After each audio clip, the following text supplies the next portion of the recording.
পাকা তাল দিয়ে এমন একটি রেসিপি আপনাদের সঙ্গে শেয়ার করছি, যা খেতেও দুর্দান্ত, বানাতেও খুবই সহজ। নরম তুলতুলে রসালো পাকন পিঠা। তালের এই পাকন পিঠা একবার অবশ্যই আমার রেসিপিটি ট্রাই করে দেখুন। Welcome back to my channel Shrabanti Rannaghar and blog. আজকে আমি নিয়ে নিয়েছি দুটো পাকা তাল। তালগুলো ভালোভাবে ধুয়ে নিয়েছি, তারপর খোসা ছাড়িয়ে নিয়েছি। আর এই বর্ষার সময় তাল এখন খুবই ভালো পাওয়া যাবে। এই সময় তাল পেকে গেছে, তো বাজারে আপনারা পাকা তাল পেয়ে যাবেন। আর এই রেসিপিটি ঝটপট বানিয়ে ফেলুন। তাল থেকে আমি খোসাগুলো ছাড়িয়ে নিচ্ছি। আর এই খোসাগুলো ছাড়ানোর সময় খুব সাবধানে কিন্তু ছাড়াতে হবে। খোসার গাটায় ধারগুলো প্রচুর ধার হয়, হাত কেটে যেতে পারে। তারপর এখানে আমি 6টা আঁটি বের করেছি। আঁটিগুলোর মধ্যে সামান্য একটু লবণ মাখিয়ে নিচ্ছি। লবণ মাখিয়ে নিলে তালের এই আঁটি থেকে তালের কাত খুব সহজেই বেরিয়ে যায়। এই টিপসটি আপনারা ফলো করে এইভাবে তালের কাত বের করবেন, আর খুব তাড়াতাড়ি তালের কাত বেরিয়ে যায়। এখানে আমি দুরকম পদ্ধতিতে তালের কাত বের করব। এখানে আমি নিয়ে নিয়েছি একটা গ্রেটার। এই গ্রেটারের মাধ্যমে তালের কাত বের করা পদ্ধতি আপনাদের দেখাচ্ছি। দেখুন, এইভাবে করলেও কিন্তু তালের কাত বেরিয়ে যায়। আর একটি পদ্ধতিতে আপনাদের দেখাবো পেতে। অনেকের বাড়িতে পেতে না থাকলে এইরকম গ্রেটার থাকলে তালের কাত বের করা যাবে। তো আমি কিছুটা গ্রেটারের সাহায্যে তালের কাত বের করে নিয়েছি।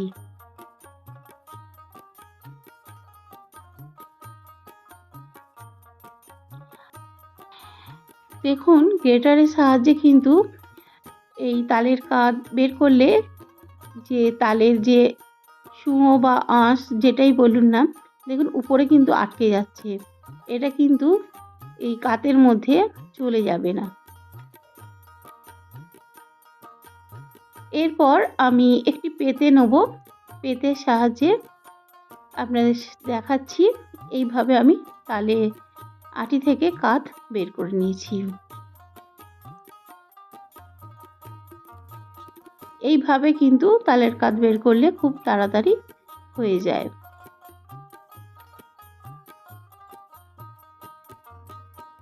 দেখুন কতটা হয়ে গেছে। এইভাবে আমি সবগুলো আঁটি থেকে তালের কাত বের করে নিলাম।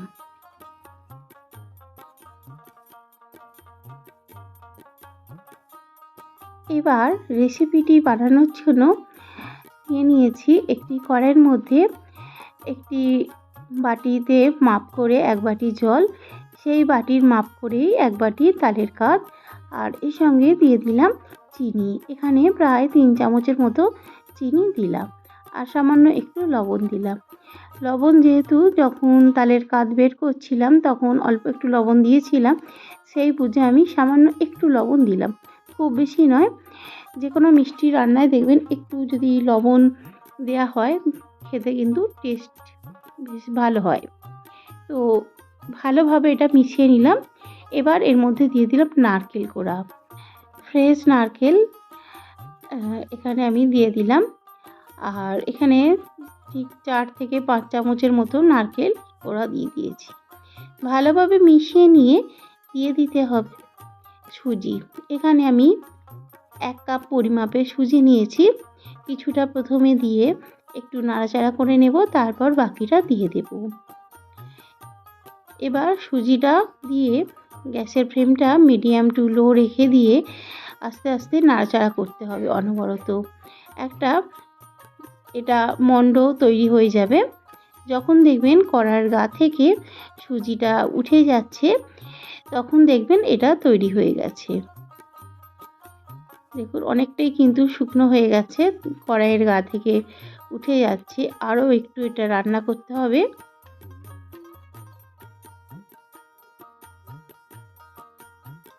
দেখুন খুব ভালোভাবে কিন্তু উঠে যাচ্ছে।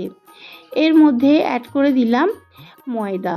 এখানে আমি প্রায় হাফ কাপ পরিমাপের ময়দা দিলাম। আর পরে যদি লাগে আরও একটু ময়দা আমি অ্যাড করব। এখন আমি হাফ কাপ পরিমাপের ময়দা দিয়ে ভালোভাবে এটা মিশিয়ে নিলাম। একটা যেই রকম আপনারা আটার ডো বানান সেই রকম এটা তৈরি হয়ে যাবে। তো ঢাকা দিয়ে আমি 2 থেকে 3 মিনিট একটু রেখে দিলাম।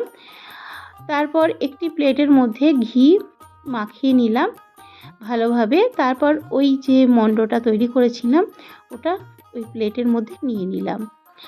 হালকা হালকা গরম আছে, এখনও কিন্তু পুরোটাই ঠান্ডা হয়নি। তো আমার মনে হলো এখানে আরও একটু ময়দা লাগবে এখনও, তাই এখানে আমি প্রায় 1 চামচ থেকে 1.5 চামচের মতো ময়দা এখানে অ্যাড করব।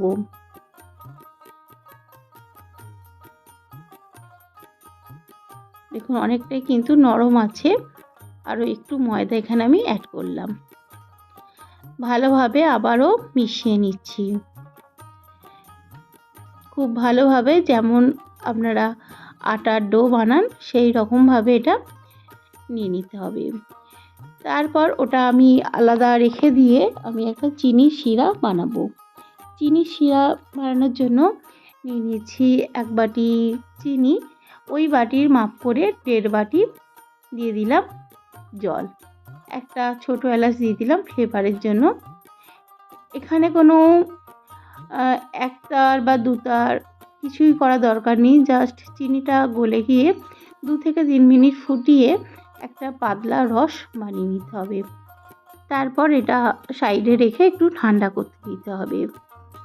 যতক্ষণ এটা একটু ঠান্ডা হয় আমি ওই যে মণ্ডটা তৈরি করেছিলাম ওটা পুরোপুরি ঠান্ডা হয়ে গেছে। আমি ওখান থেকে লেচি কেটে নিয়েছি একটা একটা করে। তারপর পিঠাগুলো গড়ে নেব। দেখুন পিঠাগুলো আমি কিভাবে গড়ছি, একটি চামচের পিছন দিকটা দিয়ে এইভাবে একটু করে আমি নকশা করে দিচ্ছি, যাতে দেখতে ভালো লাগবে, খেতেও বেশ ভালো হবে। দেখুন এইভাবে আমি একটি নকশা করলাম। এখানে আমি 2 রকমভাবে নকশাটা বানাবো। প্রথমে আমি চামচের সাহায্যে এই নকশাটা করছি ডিজাইনটা। তো আমি আরেকটা করে দেখাচ্ছি ডিজাইনটা।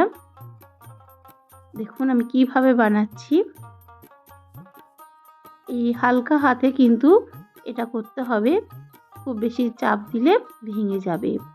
এবার নিয়ে নিয়েছি একটি ছান্তা, যেগুলো দিয়ে আপনারা যে কোনো ভাজার কাজে লাগাই। আমরা লুচি ভাজি, ভাজাভুজি করার সময় এই ছান্তা আমরা ব্যবহার করি। এই ছান্তার সাহায্যেই আমি এই যে ডিজাইনটা বানিয়ে নিচ্ছি দেখুন। আর ডিজাইনটা বানানোর আগে কিন্তু অবশ্যই তেল মাখিয়ে নেবেন ছান্তার গায়েতে, তাহলে সহজে উঠে আসবে। দেখুন কত সুন্দরভাবে ডিজাইনটা লাগছে দেখতে। এইভাবে ঘরে থাকা উপকরণ নেই সব কিছু তৈরি হয়ে যাবে। এইভাবে আমি প্রত্যেকটা পিঠা তৈরি করে নিয়েছিলাম। এত সুন্দর দেখতে লাগে আর খেতেও কিন্তু দুর্দান্ত হয়। বাড়িতে এইভাবে বানালে দেখবেন ছোট থেকে বড় সকলেরই কিন্তু খুবই পছন্দ হবে এই পিঠা। দেখুন আমি বানিয়ে নিয়েছি, কতটা সুন্দর লাগছে। এবার এগুলো ভেজে নিতে হবে। এতটাই দুর্দান্ত লাগছে দেখতে। সব পিঠাগুলোই বানানো হয়ে গেছে। এবার ভাজার জন্য এখানে কড়াইয়ের মধ্যে সাদা তেল গরম করে একে একে পিঠাগুলো ভেজে নেব। হালকা বাদামি করে ভেজে নিতে হবে। প্রথমে গ্যাসের ফ্লেমটা কিন্তু আমি একটু লো রেখে দিয়েছিলাম, তারপর একটু হাই করে নিয়ে পিঠাগুলো সব ভেজে নিয়েছিলাম। দেখুন আস্তে আস্তে কিন্তু কড়াইয়ের গায়েতে কিন্তু কিছুই লেগে যাবে না, খুব সুন্দর করে দেখুন ভেসে উঠেছে। এবার উল্টে পাল্টে এইভাবে হালকা বাদামি করে ভেজে নেব। যেসব বন্ধুরা আমার ভিডিওটি দেখছেন অবশ্যই একটা লাইক করে দেবেন। একটি লাইক কিন্তু অনেক অনেক গুরুত্বপূর্ণ আমার পরবর্তী ভিডিও বানানোর জন্য। দেখুন হালকা বাদামি করে ভাজা হয়ে গেছে, এগুলো কিন্তু আমি তুলে নেব। আর খুব বেশি এটা আমি কড়া করব না, এই রকম পর্যায়েই তুলে নিতে হবে। কতটা সুন্দর দেখতে লাগছে দেখুন। পরবর্তী পিঠাগুলো ভেজে নিচ্ছি। আর ওদিকে যে চিনি শিরাটা বানিয়েছিলাম রসটা, সেটা কিন্তু হালকা গরম রয়েছে, খুব বেশি ঠান্ডা হয়ে গেলে হবে না। হালকা গরম অবস্থাতেই পিঠাগুলো রসের মধ্যে দিয়ে দিতে হবে। দিয়ে আধা ঘন্টা রসের মধ্যে ডুবিয়ে রেখে দিলেই তৈরি হয়ে যাবে রসালো তালের পাকন পিঠা। এতটাই নরম তুলতুলে হয় আর এতটাই লোভনীয় হয় এই পাকন পিঠা, একটা খেয়ে মন ভরবে না। দেখুন কতটা সুন্দর দেখতে হয়েছে। আমি আপনাদেরকে দেখাবো কতটা নরম হয়েছে।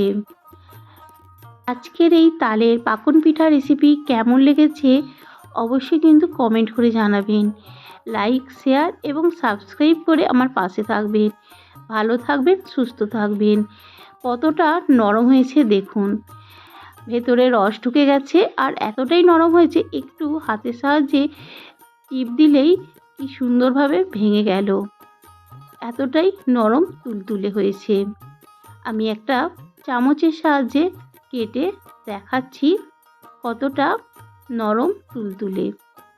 অবশ্যই বাড়িতে এইভাবে ট্রাই করবেন আর কমেন্ট করে আমাকে জানাবেন কেমন হয়েছিল।